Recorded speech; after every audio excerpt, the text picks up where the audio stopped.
Welcome to season 2 of the Critical Twits podcast. I'm Brian, and today I'm delighted to be joined by new cast member and Roll in the Dark alumnus, Keith Brown. How the hell are you doing, Keith? I'm doing good, thank you. Thanks for bringing me along. Big It's fan all of right. Borg. You're one of us now. Yeah, we got promoted.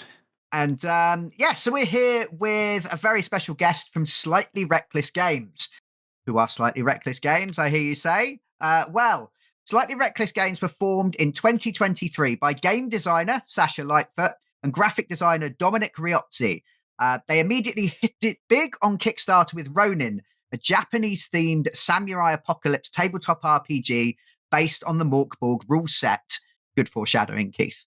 To quote the book itself, it is set in a world where the line between life and death is blurred, and the only honour is to be found in the sharpened edge of a blade.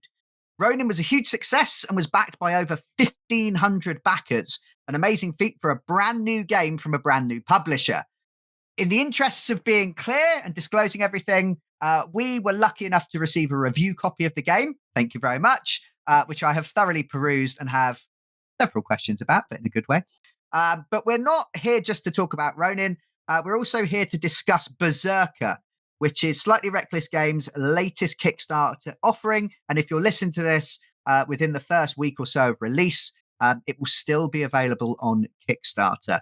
Berserkr is another Borg hack, but this time it's steeped in Nordic myths, where Ragnarok impends and the players do battle with the gods themselves.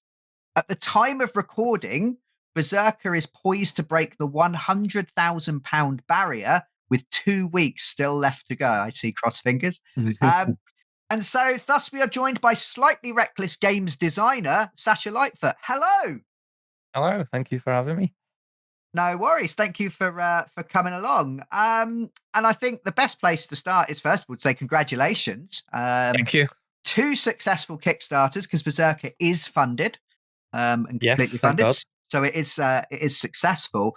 It'd be nice to hear a little bit about Berserkr first, and then we can kind of travel back in time and find out more about Ronin and maybe the Slightly Reckless game story more generally. So yeah, over to you. Just tell us a bit more about Berserkr. Yeah, absolutely. So it's weird actually because it starts before Ronin actually. Like the first idea I had was for Norse mythology. But it was just kind of at the time where I was kind of thinking of toying with the ideas of making a TTRPG. I was kind of dipping my toe into samurai stuff at that point anyway, and like I've always been a big fan of samurai stuff. So it just so happened that the one I had kind of like the clearer vision for last year was Ronin, and then I had quite a lot of ideas for Berserkr already down on the page, so it seemed like a no-brainer to do straight after Ronin. But Berserkr in itself is a Borg hack, similar to Ronin. Difference being that this time we're looking at Norse mythology. There's a lot of Viking games out there, but kind of when we were doing research and stuff like that, we noticed that kind of a lot of them, or most of them anyway, were based around like your classic Viking stuff and more kind of grounded. Whereas we decided we wanted to look at the more mythology side, so looking at the gods and that kind of thing. And that kind of came from, I was reading about Norse mythology about 1.5 years ago, and it was just kind of like a collection of stories based around like the gods and stuff like that. And it kind of reminded me so much of our TTRPG sessions that it felt so obvious. Like you had like people turn into flies to ruin a blacksmith's work, people trying to seduce horses. It was like very TTRPG-esque for me that I kind of made a clear vision in my head when it came to make Berserkr, yeah. Nice.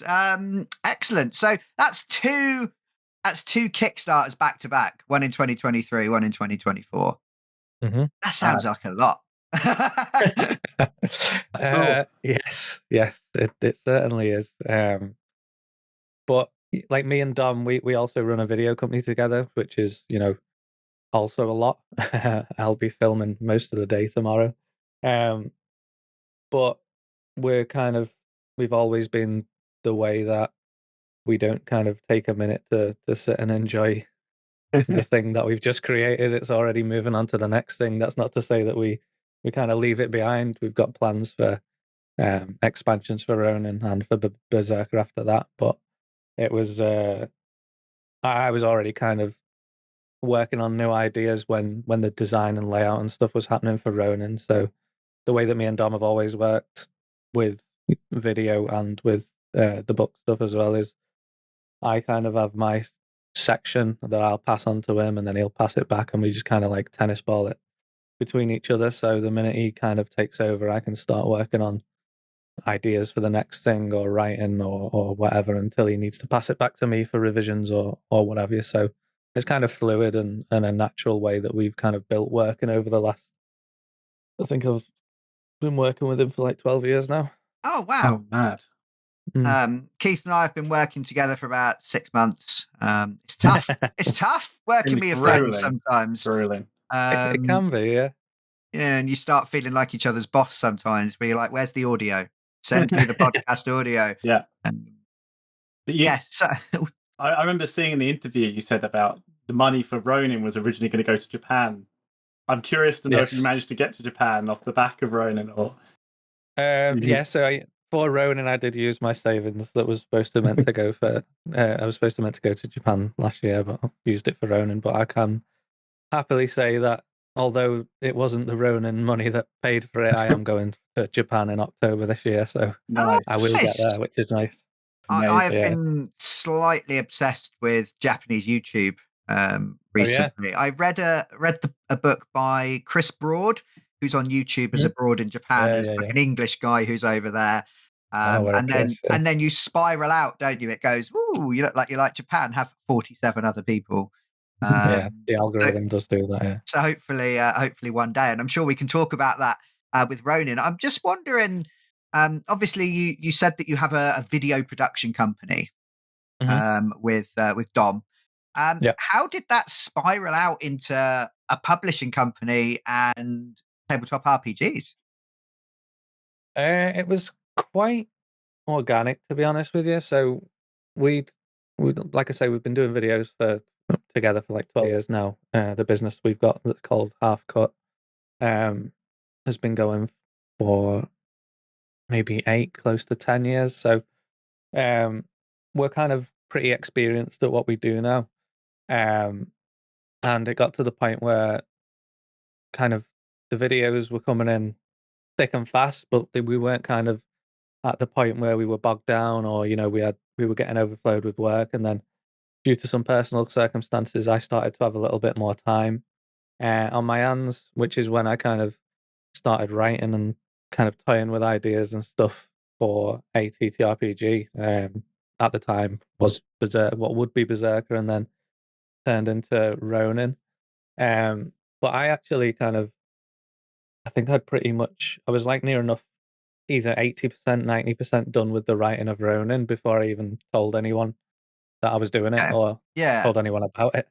Because it was kind of more of like an exercise, I wouldn't say a hobby, but like just an exercise for myself to kind of explore and be creative.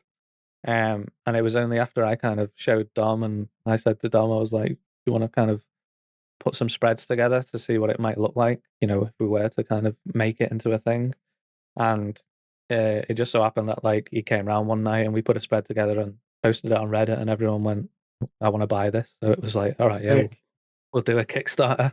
And that kind of first spread we did just of an evening one night ended up being pretty much unchanged in the book. Oh, nice. Was nice, yeah. Yeah, it's a lovely book. Thank you. I'm holding it up for the camera. If you're listening to this on your podcast app, you can come and see our beautiful faces on YouTube. And if you hate the sight of us, we are available in podcast form. What I'll probably do is I'll put some pictures up on the YouTube one as well, so you guys can see. You can see it. So just going back a little bit before that, what's your personal involvement with RPGs? Kind of going way back, I suppose, or not, depending on how long you've been into them. Not as long as you might think, but still quite long. So we me and Dom, like I say, we went to uni together and we've been friends for ages. But one of my friends, just kind of on a whim one night was like, "Oh, we're playing Dungeons and Dragons in mine tonight," and this is like 12, 13 years ago now, so Yeah. I'm probably showing my age a bit. But I didn't know what it was. Growing up, I was into kind of like board games and TCGs and played board games regularly with friends, but didn't really.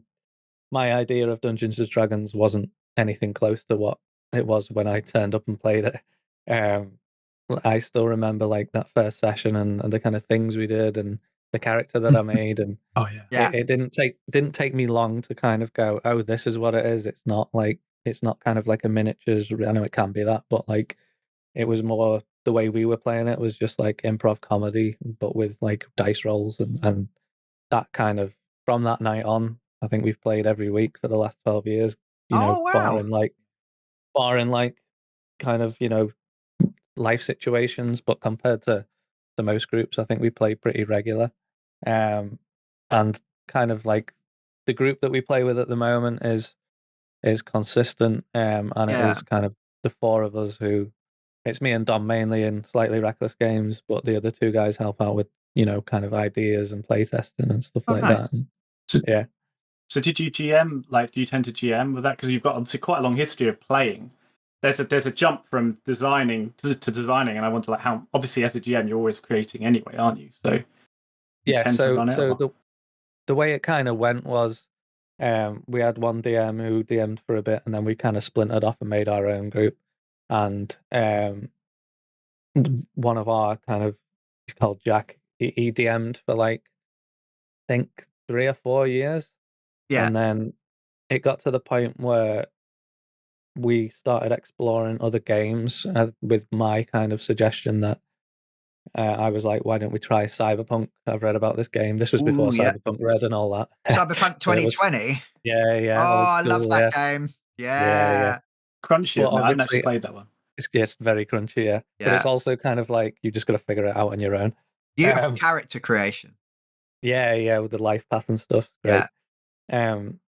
So I was like, I'll give this a go, which like as an introduction to GMing wasn't kind of the smoothest ride into it, but Yeah. I kind of got to grips with it really, really quickly, and the players that I was playing with seemed to really enjoy it. So that was where I started kind of DMing, but also like I never kind of used any supplementary kind of materials or world building. Like generally made my own stuff, and I was always writing kind of the puzzles to the characters, the NPCs, whatever. And that was where we kind of started a shift between it would be me and the other guy DMing, kind of alternating between months or weeks. And then when COVID hit, we had nothing else to do, so we were playing online like 3 times a week at least, and that was Yeah. kind of like a revolving door of one guy was like, "Oh, I want to DM Call of Cthulhu," and then Dom was like, "Oh, I'll have a go at DM in Starfield," and that became like, let's just try all these different systems, and that was where I started going, okay, I like that from that system, but I wasn't keen on that, and I like that from that, and I wasn't keen on that, and I was like, how can I introduce all these things into a game that we made ourselves? But Yeah. we decided that using an existing engine was probably a kind of safer way to go for the start, and then Yeah. once we've kind of established ourselves, that then I can start using some of these mechanics and stuff that we've kind of brainstormed over the last few years. Nice. Nice. And so you picked it up with Morkborg. Both Ronin and Berserkr are Morkborg. I said Morkborg hacks. They're Morkborg. They're based on the Morkborg engine. They're not small products. They're not like little zines. These are 100+ page hardback books. And Ronin, oh, well, it's pretty. Thank you. It's very, very nice. Why Morkborg? And this is where Keith takes over and starts dribbling on screen and gets very, very excited. Yeah. So as I was saying before, so our kind of revolving door of games that we were playing got to the point where, and going back to the cyberpunk genre again, I decided to GM Blade Runner. Before it had kind of released, I'd backed the Kickstarter and had the playtest materials and stuff, and I thought that Blade Runner was amazing, and that was kind of my introduction to Free League as a publisher. And that's when I kind of went down that rabbit hole of like the Year Zero engine and Alien, and we got to try out all of the fucking the Free League games, which was a good few months. We all enjoyed that. But I kept getting recommended this black and yellow book that said Morkborg on it, and I was like, it looks like it's in a different language, and I'm not sure if it's like going to be for me. But it kept coming up, and like a few people had mentioned it online or whatever, and I was like, all right, I'll give it a go. So I bought it and then kind of read through it in a night, and then bought pretty much every other Morkborg supplement. And I was like, it kind of blew me away. Not, I know the art style and the graphic design gets a lot of praise, and the game itself, but I think the writing and the world building as well kind of gets overlooked sometimes. And I think Kelly did a really good job with the kind of the content of the book, aside from the kind of graphic design stuff. But that being said, the visual style is obviously very iconic and kind of noticeable. It was kind of opened my mind to what a TTRPG book could look and be designed like. I think 9 books out of 10 when it comes to TTRPGs are all laid out pretty similar. You get your contents and then character creation, and it's all like laid out classically. And then seeing this was kind of like, it just blew me mind, and I was like, all right, now I start. Then that was when I started having kind of vivid ideas for like spreads and kind of what pages might look like. And it had a knock-on effect in terms of, and I can see why there's so much third-party content for Morkborg, because I think it just has that effect on people where they kind of see that and go, oh, I feel like I could make something that was kind of similar to that. Yeah, it's inspiring to see kind of your journey there, because I mean, I originally I played Pathfinder with Brian. He was my first. He brought me into the world. Never forget your first. Never forget your first.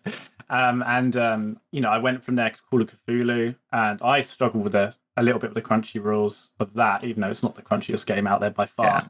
But then when I did come into Morkborg, I found it very freeing with the rules like sense of it. Like it had so much more room for just fluff and flavor and imagery that we wanted to add into it. And I can see, like, obviously, from what you're saying about, obviously, you had all these ideas, and like you said, the amount of stuff that's available for it, it feels like a good system to bolt on ideas, to chuck stuff at. Stuff sticks really nicely. Absolutely. And it's good to see so many great books have come out that've just bolted onto it and still made it their own though. Like your book looks completely unique in its own way. You can see the inspiration. I think. And there's certain pages in there that are kind of like, I've like to, when we were planning it out, we were like, we've got to have certain nods to the original while still doing it ourselves. So obviously the heart page has become kind of iconic in all the hacks, and that will be the same in Berserkr. We'll have our version of the heart for the HP page and stuff like that. But yeah, I think it's, going back to what you said there, it's one of the best things for me about doing this so far has been kind of engaging with the people in our Discord community, and people who've kind of never made stuff for TTRPGs have been making stuff for Ronin, and that's been like pretty much the best thing for me. But that kind of ripple effect from one book by 2 guys kind of making third-party content, and then there's stuff for Pirate Borg and everything, third-party stuff gets rippled along, and then you've got this kind of whole ecosystem now of just Morkborg everything. It's like a community that loves it and creates. It's encouraging so many people to create, and again, you included, I guess, to make something. And now on your second Kickstarter, which is incredible. Really exciting. Yeah, it's interesting to me that, I mean, I write fiction, have written fiction for years. I write my own adventures. I don't have the attention span to read like 300 pages of world building and then who the God's Uncle's Tavern Keeper is. Like, it doesn't stick in my brain unless I made it up myself. But Morkborg's the first time I've actually made some stuff myself from scratch. So Keith's been very kind of letting me play test some character classes for Morkborg. And I do think that kind of that looser kind of game system, you can focus on kind of the feel, the style over over kind of, oh, I've got to make sure it has the right hit points for the level that it's the challenge is, and that all kind of gets in the way. So I was Yeah. wondering, obviously, Borg is known for its kind of doom metal kind of style of gameplay. How do Ronin and Berserker differ in that kind of feel? Um, so Ronin is certainly a lot kind of it's probably a lot closer to Morkborg than Berserker will be. Ronin, is set in this kind of fictional island off the coast of Japan. Um, Eternal Eclipse, kind of, it's very dark and um, I don't want to say dystopian because it's not necessarily the right word, but it's kind of very close to the Morkborg kind of feeling, like you were saying. The Yeah, difference with Berserker will be it will still have kind of elements of that, but more so because it is very close to Norse myth. We have kind of changed some stuff and kind of gone with our own interpretations of things. It's a lot more like I was talking about before, that kind of tongue in cheek comedy esque almost, which you know, speaking to people at the UK Games Expo and stuff, it was eye opening to see that for all this kind of dark doom metal aesthetic that Morkborg has, a lot of the stories that I was told about Ronin and about other Morkborg experiences were hilarious ones. It was yeah, using snakes as whips or like throwing a dog down a well for some reason. we did that. Oh, were you Happens a were lot. you the snake whip guys? No, we had a running joke that we would adopt a dog and it would die by the end of the session.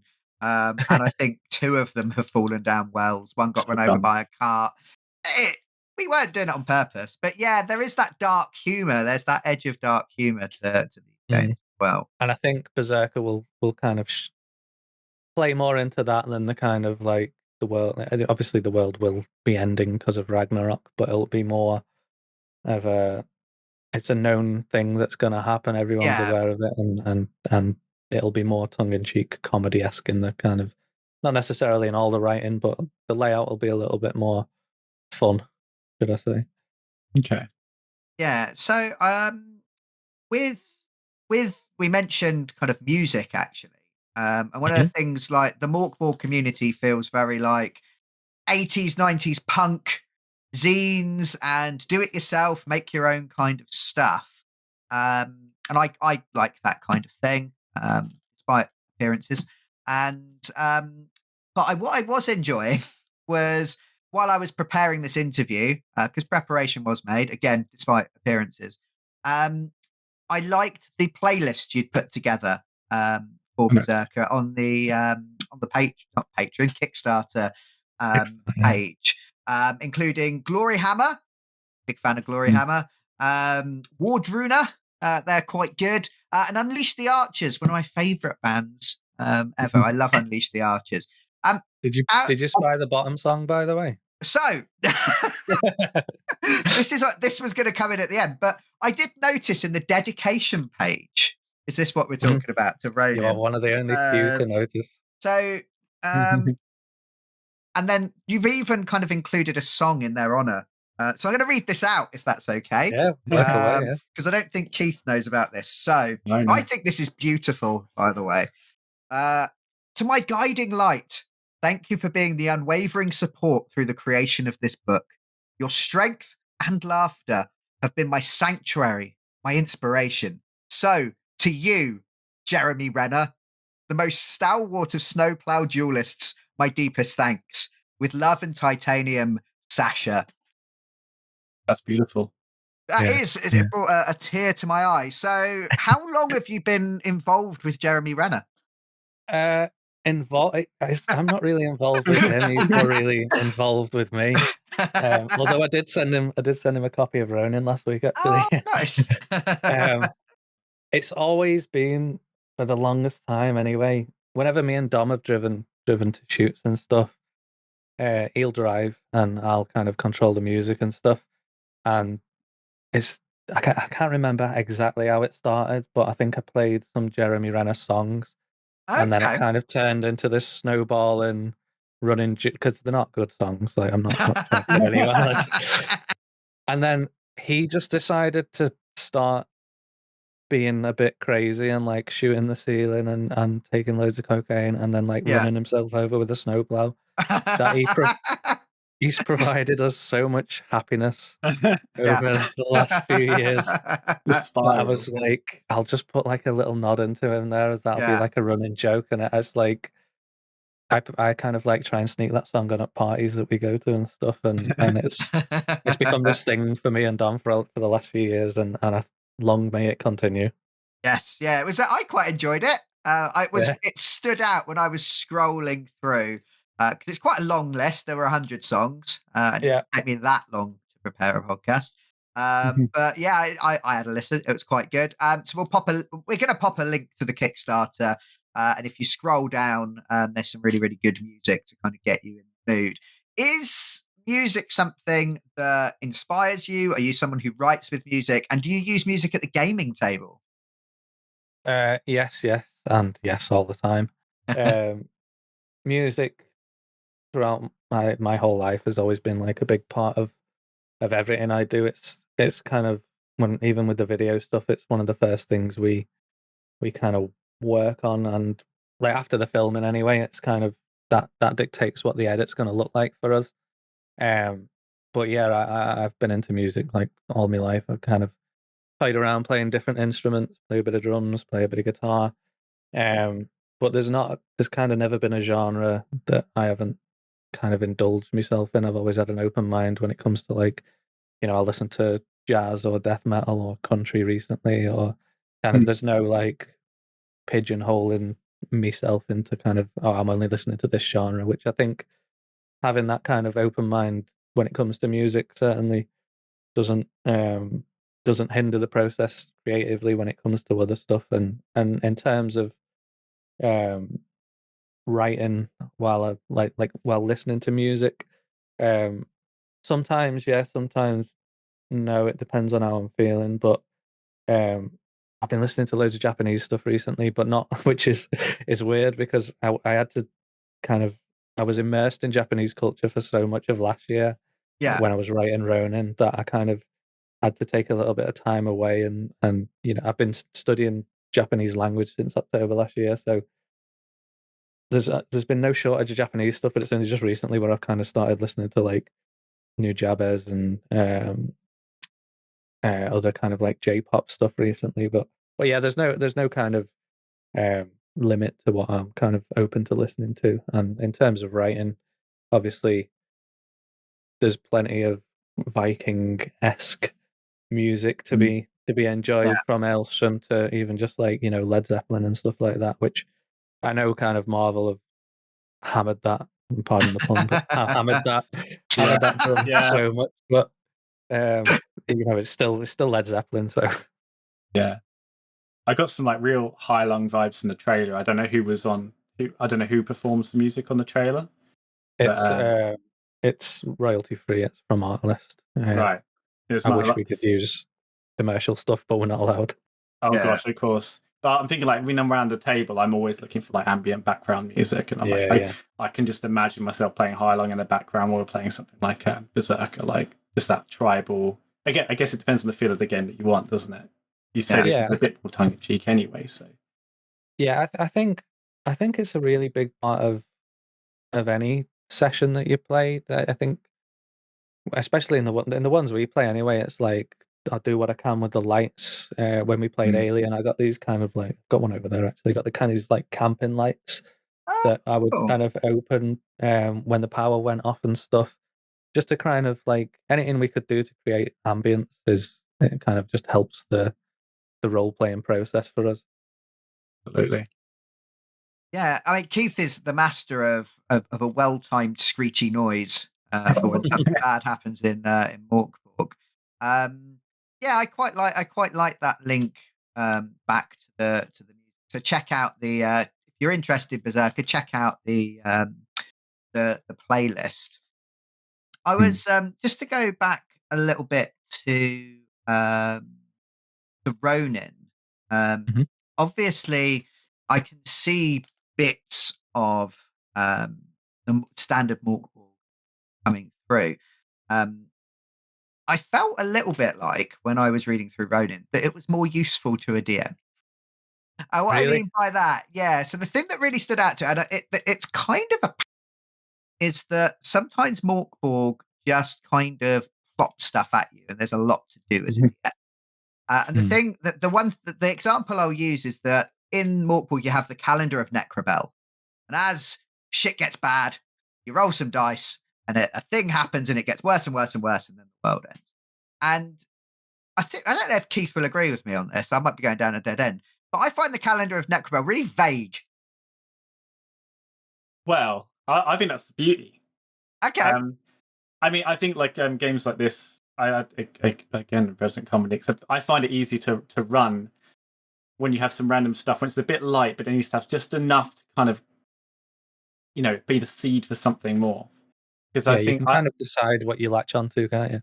exactly. I mean, yes, I've played with someone who ran Morkborg, and they very much they pretty much just read out the table. They rolled the number, they read out the table, and that was that. And some people might be like, that's okay, that's fine, and maybe the players can imagine from there. But I find that's just the starting point every single time, right? The best part of the campaign that we've been playing ourselves in Morkborg is it'll be a sentence. Like, I think there was one in one of Christian Nightcall's book. It's like, you come across a great eye, it looks sad, and we had like. And we just flavored it. I'm like, okay, what's this eye doing here? What? But before we know it, we had some party members wandering off, some trying to drink its tears, some screaming at it and trying to walk over the eyeball. And that's the fun of it. It's the Yeah. small jumping It's such a board. clever thing, isn't it? To like, I don't know if they've got like a competition going or what, where it's like, how can we create the most evocative visual thing with the shortest amount of like words? It's Yeah. like 2-3 words sometimes, and you're like, no, I get it, or I get my interpretation of it anyway. Like you said, Yeah, like because I've had tables where it's been like a bit bland and it just hasn't. But yeah, Morkborg, it seems time and time again, and some of the games off of it, it's just like, and obviously you can sometimes choose. You're like, that one is amazing. I can see a scene. Yeah. I can see a scene. yeah. But what I quite liked, because I feel sometimes rolling an apocalyptic event, one of only 6 that's going to happen in the entirety of your Yeah. campaign, and then being like, improvise that, dickhead. I find that a little bit Heavy on hard. the GM. It's heavy on the GM. Yeah, there's a lot of heaviness on the GM. So I liked what you did. I feel there's just that a little bit more direction, and it was something that I was quite impressed with. So I'm just going to read a couple out just to give an example. A sunbeam pierces the eternal eclipse, revealing a hidden temple. Evocative, visual.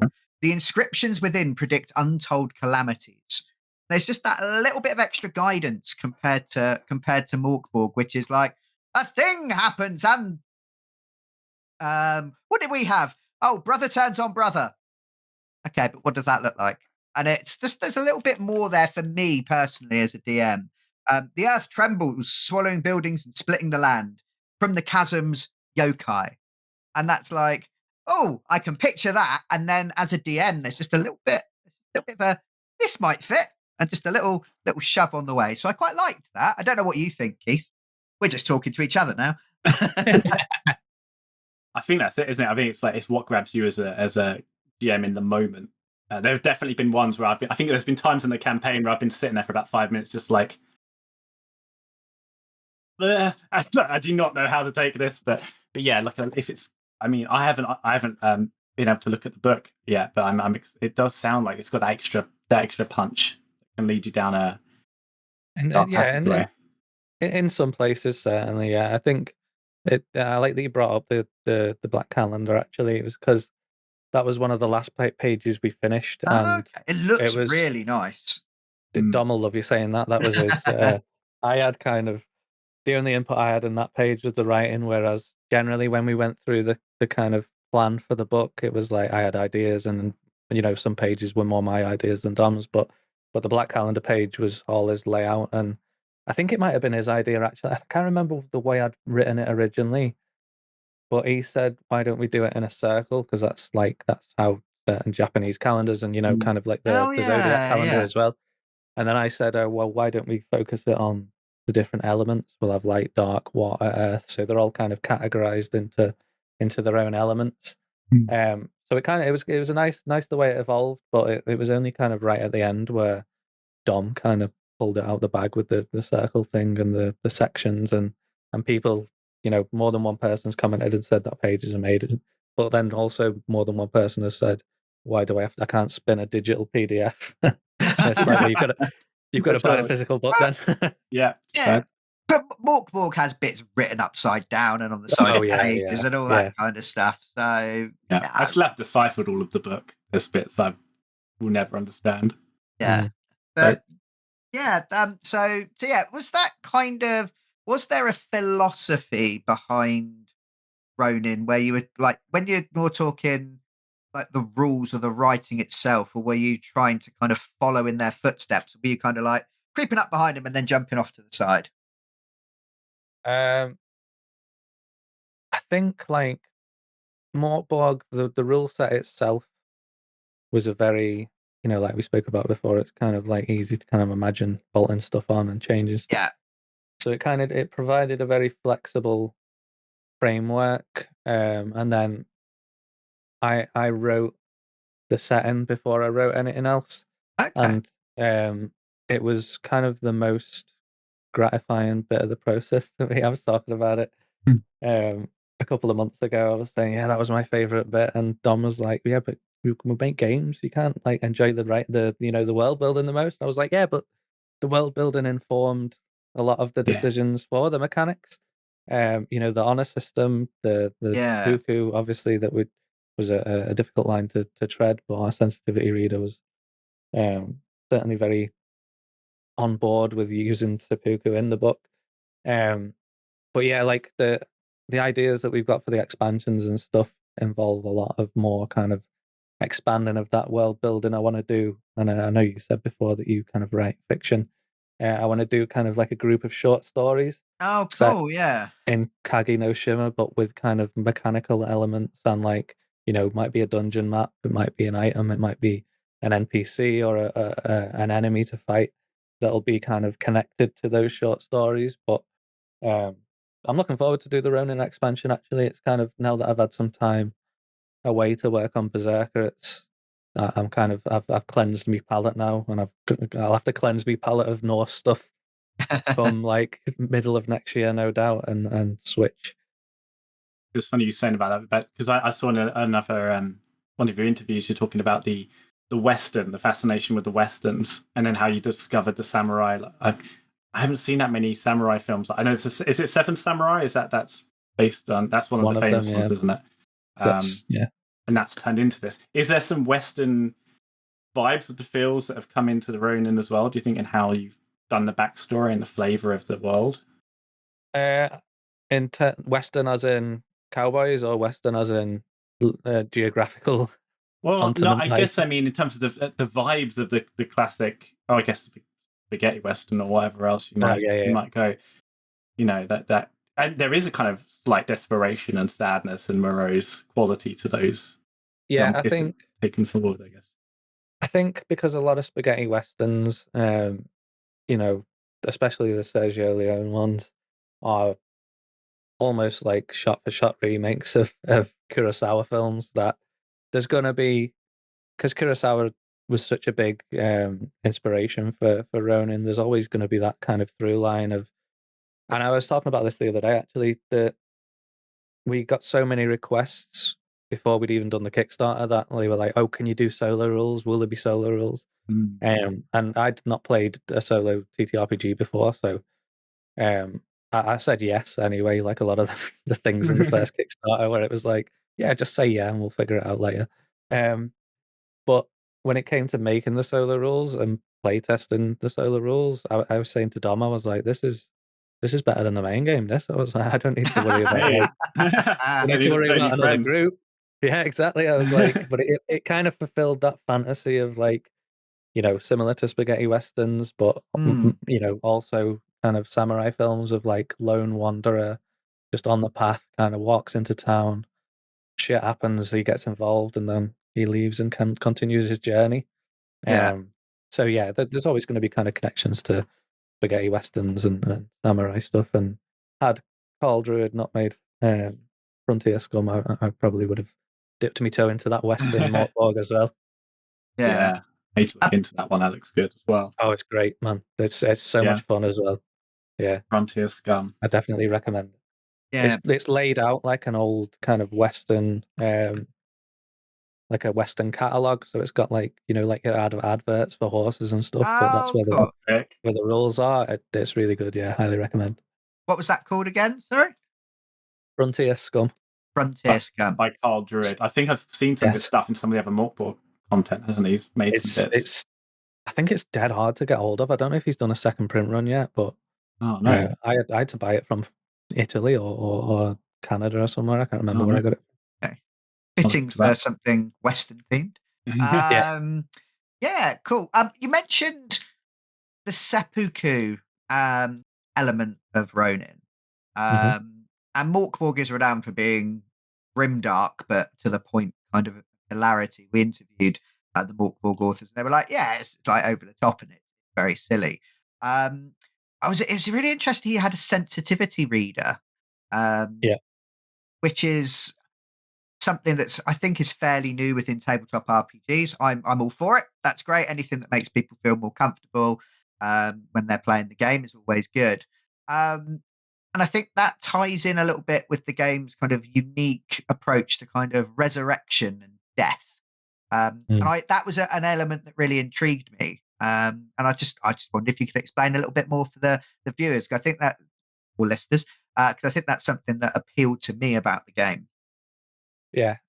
So it's obviously, I mean, I've just realised that you'll have listeners as well, but it's no secret that I am a white Englishman from the north of England, and I was writing about a country that is on the opposite side of the world and a history. No matter how much I've kind of appreciate and enjoy that culture, I certainly wasn't going to go into writing about it without having some knowledge and paying someone else to kind of make sure that I was being as respectful as possible to that culture that I like so much. So we went to a company called Salt and Sage, who set us up with a Japanese-born American lady called Sachiko.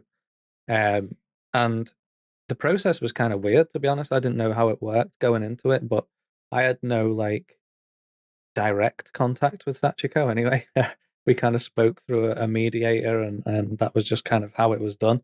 But when I sent over the first draft, she said, "This is a very, very clearly a love letter to Japan and samurai culture.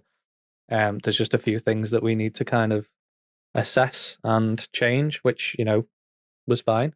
It was actually her who. My original seppuku rules didn't have a second, and she was like, "Oh, in the old times, they would often have a second to chop off the head after if the ritual was quite often failed." And I was like, "Oh," I thought she was going to kind of say, "No, you can't use this, or you can't have players doing this," because she was there to kind of assess our respectful nature of Japanese culture, but she was also a sensitivity reader in terms of kind of like inclusion and kind of representation and stuff like that, and that kind of stuff. So it was kind of refreshing because a few people had brought up like, oh, you can't have seppuku in a book, and I was like, well, I'm going to put it on the cover. It was, gruesome as it may be, it was a big part of samurai culture back then, and yeah, I don't know if either of you guys have watched Shogun recently. It was, it was a big part of James Cavill's book. So it was important for us to include the things that we felt were a part of that kind of period of time, but with also being as respectful as possible to the culture in terms of everything we were kind of handling in regards to that. Cool. That's interesting. Yeah, it's the idea of just kind of sending something off and getting notes from someone you don't really interact with, almost like having another editor, I suppose. Yeah, it was very, it was like that, and it was it was certainly invaluable, and I'll certainly be looking to do it again for Berserk, because I was just joking about it the other day that I'd only just got used to kind of pronouncing Japanese words and reading a little bit of Japanese, that I've switched to Norse Norse words and kind of lettering now. Yeah. But I had a guy message me, he was one of our friends from a Twitch stream, just said, hey, he's from Iceland, and he was telling me how there's like 8 Oh. different Norse words for horses. But he was Yeah. like, if you get anything wrong in the Norse language, I'm gonna fly over to England and slap you. So I was like, no, That's I'll the make sure everything's sensitivity fine. editor. Yeah, that Yeah. require slaps. An Nice. insensitive sensitivity read. Yeah. So, yeah, we mentioned a little bit about Norse myths around sort of Berserker. What was the initial kind of, I want to make a game about this? This is what I want to make a game about. Was there any kind of specific part of the myth that appealed to you, or the feel? No, I don't think there was ever kind of like a single point in time where I was like, this is, as I was talking about before, it kind of like the idea was floating around before I'd even thought of Ronin. It just so happened that Ronin, was coming easier when it came to decide to make a TTRPG. But as I was saying before, the stories from Norse myth are certainly TTRPG-esque and similar to a lot of the kind of escapades we've gotten up to over the years. But I think like it seemed to me anyway when I was doing research that the kind of god side of it, and there's so many gods and so many kind of unexplored and un. It just seemed like everyone was doing the Viking thing, but not the kind of god thing, and that Yeah. seemed to me like the most interesting part of Norse kind of culture and mythology. But the Ragnarok mechanic probably was the biggest signpost, because it was like, if we're going to be building on the Borg-engine again, this Norse mythology's got a built-in apocalypse with Ragnarok, so why Right not there. set it? Why not set it? I think the first chapter in the book will be called Balder is Dead, and that cool. will kind of set up the Fimbulwinter Ragnarok kind of scene, if you will, Yeah. and this kind of battle between Odin and Loki, and the kind of decisions that you make, and how that will affect Ragnarok for your players and at your table. Almost sounds like you're not like a typical, maybe you are human, but you're not, you're like almost like a mythical human. You're going off to fight gods and to do great deeds. You're not just like a guy like in Morkborg with a hat who's going to get slaughtered. Yeah, so yeah, you probably will still get slaughtered. I mean, yeah. My characters in Morkborg can't even afford a hat, Keith. So. No, they don't get hats. Not in my game. So the classes will be based around the 9 realms of Norse mythology, with a 10th class that is kind of mysterious but integral to the kind of story of the book. But yeah, we kind of, now that after making Ronin, I feel familiar enough with the Borg-engine to know how much it can be bent and what can and can't be done with it. So I'm hoping with this one to go a little bit more. I just feel a little bit more confident with this one, that we can kind of include things that I might have been hesitant to had we made Berserker first before Ronin. But yes, it's certainly like, you're not just a guy with a hat, you'll be a Valkyrie with a hat, or a frost giant with a hat, or what have you. Frost giant with a hat, that's exciting. So Possibly, don't quote me on that. I remember you said on the Kickstarter about you looked at like the prose header, poetic header, the your game is Norse mythology and all this stuff. So you've done your research. I mean, I glanced through, I found it online briefly because I hadn't heard of it, and it's obviously it's ancient text. Which prose and poetic header, yeah, by Maurice Stilson. Yeah, and kind of I was only familiar with the interpretations of that, obviously from pop culture and modern, tellings of those stories. But it was when I started kind of looking at the translations and that kind of stuff, it's when you realize that it wasn't set out in any kind of like, this is the way it was, and there's 9 realms, and this is this person, and this person's like this. It was just kind of random poems, and I think like Vanaheim, one of the 9 realms, is only mentioned once in prose edda and mentioned in passing in poetic edda, but yet it has this inclusion. If your experience kind of with any modern day interpretations of that would go, oh, it must have been a big part of the story, but it's kind of not. So even the texts themselves are just kind of a collection of interpretations and stories from that time. So it's kind of freeing to go like, no one's going to pull me up for for kind of being factually incorrect, because it's all kind of factually all over the place anyway. But we'll try and stay as close to those stories as possible. Yeah, I think that shows a measure of like fascination with the lore, to not just take it on your experiences of or the Western, the standard experience of we might see in current shows and stuff, but to go for the source, which is obviously you can find whole new reams of creative. There's loads of things. There's loads of stuff in there that I can not heard about before, and stories and stuff. It's great. It is like a comedy, to be honest. Amazing. Got to be good in a song, otherwise it doesn't make it, right? I guess. Yeah. Well, we're actually featuring a god called Bragi. I think it's Bragi, the god of song and eloquence. A kind of lesser known god, but I was talking about it the other day. Dom sent me a thing about the Norse or the Vikings used to do a thing called flighting, which would be like dueling but with words. So it'd just be like a slagging match, basically. And I was like, yeah, pretty much, yeah. I was like, well, we've got to get that in the book. We'll have that in there somehow, because we're going to have Holmgard.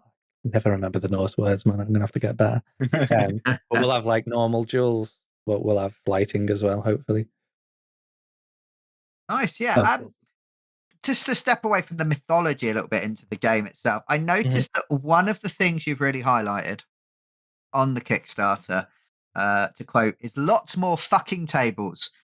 So random tables. Now, maybe I've shown my hand in that I can find random tables a little bit tricky, kind of improvise around sometimes. I know you love a random table, Keith, so I'm going to throw this out to you guys. What's the fun with random tables? Why do people love them so much? I think people just love RNG, to be honest with you, and it feels great rolling dice, doesn't it? Yeah, I think people like to roll dice. It takes the. I'd say like some of these tables put out stuff on the GM, but it also saves you making a decision. Like I feel so much less bad when something horrendous happens to my players via a random table than if it's something I decided to and just it takes the upon. accountability away. Yeah, I'm sorry that I said sit. What can I do? Yeah. What can I do?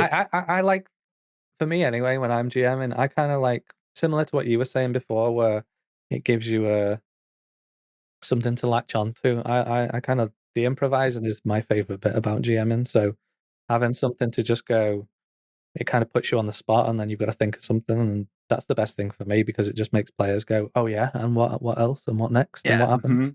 And you all feed in, right? It's the unexpected, and it takes you in directions you wouldn't have gone. Like there was an article in something, I think Joanne Nor wrote it, about using the reaction roll, and I freaking love it, because it's like it turns the priest in the jail cell from this simple man that might be able to help you into this hostile guy who fucking hates you, and you want to just end up leaving him in the cell, or this like horrible wolf into something that you might actually want to like take along with you as a pet. It just switches up, because you're always working off your own interpretation of, the wizard's going to be an old guy, he's like this, and it just like, no, he's not, because I said no, let's see where this takes us. I think the randomness is awesome for creativity, isn't it? So. Yeah, it's especially great, like you say, when it's kind of messing with the expectations of both the GM and the player. Like you say, if you're expecting someone to be a certain way, and then they're the complete opposite, that's how dealing with that situation becomes way more fun. Interesting for everyone, right? Yeah. I was also having a browse, and we mentioned earlier that you are Berserkr is fully funded. It's approaching £100,000, and it was funded a while ago. So there's like a lovely checklist of awesome stretch goals are being unleashed. One of the one that stood out to me personally was a collaboration with Wired Designs, the creators of Forbidden Psalm, the Mörk miniatures game, for a miniatures supplement. Yeah. It's kind of nice, to be honest with you. So like, I've never played a miniatures game, and I still haven't played Forbidden Psalm. Don't tell Will. But someone at the UK Games Expo who'd come to our booth Just they bought us Forbidden Psalm for no other reason Oh. than just to be nice, and I was like, that's great. And so we kind of like paid that forward by taking a book and some zines over to Will from Forbidden Psalm, and then he gave me, it was just kind of like a gift train. It was amazing. Yeah, But very we generous. exchanged, we exchanged information, and then we just kind of sat down and had a chat a few weeks ago and talked about upcoming projects, and to be honest, we just kind of shot the shit for half of the meeting. We were just kind of getting to know each other, and Yeah, by the end, we kind of like we're like, oh yeah, we should do some work together. And I was like, yeah, oh, we've got this Kickstarter coming up. Do you want to be a stretch goal for miniature rules? And he was like, yeah. And he was like, I'll do miniature rules for Ronin as well if you want. And I was like, yeah, that sounds wow, great. And oh, nice. he kind of he kind it was nice because he had the kind of the same attitude that kind of me and Dom go in with when it comes to creating stuff, in the fact of like, you know, if it's an artist or whoever, whatever they charge, I'm not going to haggle. I'm just going to go, yeah, that's what you charge, and we'll work with you. Yeah. Which might not be the best business model, but No, as someone who's sold work for quote unquote exposure, fuck that. well, fuck that, man. Never again. Never again. Yeah, Um, yeah. We've always, even with the video stuff, anyone who's helped out, or we've never had interns or anything like that. Everyone gets paid the dues and yeah, then some. So it was nice that he had the kind of same attitude towards creating yeah. stuff and also as us. So yeah, So you've I'm looking got forward to collaborating with him. nice, ethically sourced stretch goals. Yeah, for the most part, yeah. Yes. Unless we hit the game board, which is being made in China. So I do can't love have the it. I do love the art as well. And the cover, is it Ton Ton Revolver? yeah, The he did art? the Ronin cover. So I actually It's started talking fine. with him last year. Who I'm not. He's kind of like a mysterious dude, to be honest with you. I'm not sure how much I should like say about him. Oh, okay. He's kind of like, keep stuff under wraps and stuff. But I don't think he'll mind me telling you he's a AAA art director for a very big video game company. Wow. Nice. Yeah. I probably shouldn't say any more other than that. That's But he's great, and but he's kind of, he's an artist that like he does the art, and then I go, yeah, and Dom goes, oh, can you ask him to change it? And I'm like, he's that kind of artist, man. He does it, and you go, yeah, that's cool as shit, nice one. And he was It like, I is just want to cool change the as shit. face. I messaged him and was like, oh, can you change the face? And he was like, oh, I'm not that kind of artist. And I was like, I told you, man. I told you. But he did change it in the end, and he was like, no, it does look better. But yeah, working with him's been great, and like kind of working with the other artists on the project, Wolf Skull Jack, who did the Fenrir piece, and God Machine, who did Loki and Odin.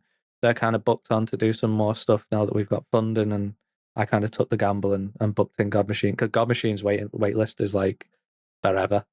I think I got in touch for the Loki and Odin pieces in like March last year, and then he did them kind of toward the back end of last year. So Yeah. I was like, I had to just take a gamble and go, hopefully we get funded, and I'll book him in for September this year. And I kind of got the whole month booked out with him. So, but yeah, like I say, like working on Berserkr, kind of having Ronin as something to go, hey, this is what we've done before, kind of certainly made opening doors a bit easier than with Ronin, where it was a case of this is the idea and I don't have anything to kind of show you apart from like a bit of writing and some reference images. So which some Borg add-ons have done. They just pull from dead people, as they say, which is awesome. It's very in style. But the fact that you've pulled not just one artist but a collection, that's an interesting choice. And does it all meld together? I mean, I can see from the screenshots on Kickstarter that they all do seem fitting. They fit very well together, and they're stunning as well. Like full page spreads. The Fenrir one you mentioned is horrifying. Love it. Yeah. I was saying to Wolf Jack, I was like, I've got to figure out stats for that now, and you've made it look terrifying, which is like, that's a problem for me to figure out. But in terms of artists and stuff, like I was speaking to an artist a couple of days ago, and they kind of got in touch with me actually, and I was like, looked at the stuff and was like, yeah, I think there's a space for you in Berserkr. And he was like, oh, are you sure though? Like, I'm not sure if my style kind of fits. It looks like, the artwork you've got is this style. And I was like, we haven't really got a kind of style per se. It's more about tone and feeling for us. And that's the reason why I think the artwork can be so evocative, is because the worst thing for me when I go and make a video is someone going, right, it has to be like this, and it has to do this, and it has to have this at this point, and it's proper like hand-holdy, and it doesn't give me any room to kind of express myself. So when it came to Yeah. giving briefs for artists, I just go, look, I'm getting in touch with you because I love your style. This is kind of the writing for that page. Go nuts. And it's worked so far, and I'm sure it'll probably bite me in the ass at some point. But a story told from 100 different bards, right? You got these different feels, and yeah. And then it's Dom's job Yeah. to make it feel all cohesive in the end, which, that's his problem to worry about. yeah. How You does he say feel? yes, Tom deals with it. Yeah, I like Exactly. it. Yeah. Cool. I- I say we're running up on our time. I was just wondering if we mentioned the music.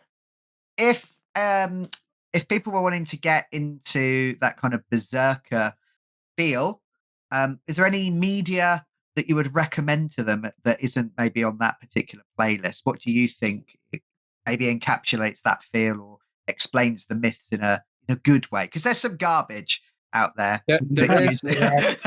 It's so tough, man. Like, when I was kind of putting my research materials together, obviously there's plenty of books, and as we mentioned before, prose edda, poetic edda, so a little bit much to be diving into on a weekend. But certainly, like, there's a lot of like bad stuff in terms of Norse mythology in popular media, anyway. But the Northman I really enjoyed that I watched last year. That kind of theatrical, almost play-like sense of Norse mythology. There's a film by Nicholas Winding Refn called Valhalla Rising, which kind of, again, they're both not really mythology-based, but the kind of touches on the surreal and that Viking-esque kind of themes. But in terms of actual mythology, the book Norse Mythology by Neil Gaiman kind of covers most of the stories in a cool way. And I know he's got some kind of allegations knocking about him at the moment, so I'm not supposed to recommend him specifically, but Norse mythology, any Norse mythology kind of books or media would be good to get into. And then something we ask everyone, is Yes. there a different RPG game or board game that you would recommend people check out, whether that's something that is related or something completely different that you just think people should play this or people would enjoy playing this? That is a tough question. You know what? I'm just going to go with Cyberpunk 20 because that was like my introduction to Cyberpunk 2020, because that was my introduction to GMing, and it was kind of a baptism of fire. Yeah. And there's just like you said before, it is very crunchy, but there's so much going on and there's so many supplements, and you can have rollerblades for feet. That, like, cool as shit, man. I love Cyberpunk. Yeah, it's a great guy. I played quite a bit of that 20 years ago. Ugh, feeling my age.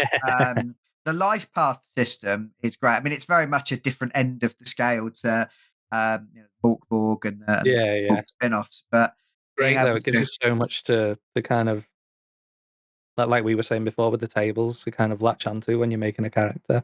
Yeah. So it's the random tables, but it's like, what did I do when I was 18? I made an enemy. Oh no, what did I do when I was 20? I joined the army and sold my arm to the military corporation. There's some really cool stuff in there. So I recommend that as well. Systems maybe slightly creaky. There's a new one, though. Yes, Is the new one any certainly is. better? Have we Cyberpunk Red? They did update it. I have played Cyberpunk Red. It's certainly a lot more accessible and playable, but Okay. for me, it's lost the charm of the old one. But maybe that's just me being like kind of nostalgic and romantic about it. That's cool. So, for those that are interested, both in yourselves and the Berserkr Kickstarter, where can they find you? Probably behind a bin somewhere, but our website, slightlyrecklessgames.com, generally that'll have all the information. It's hard to know when you'll be watching or listening to this, but if the Kickstarter's live, feel free to go and back it. or don't. That's up to you.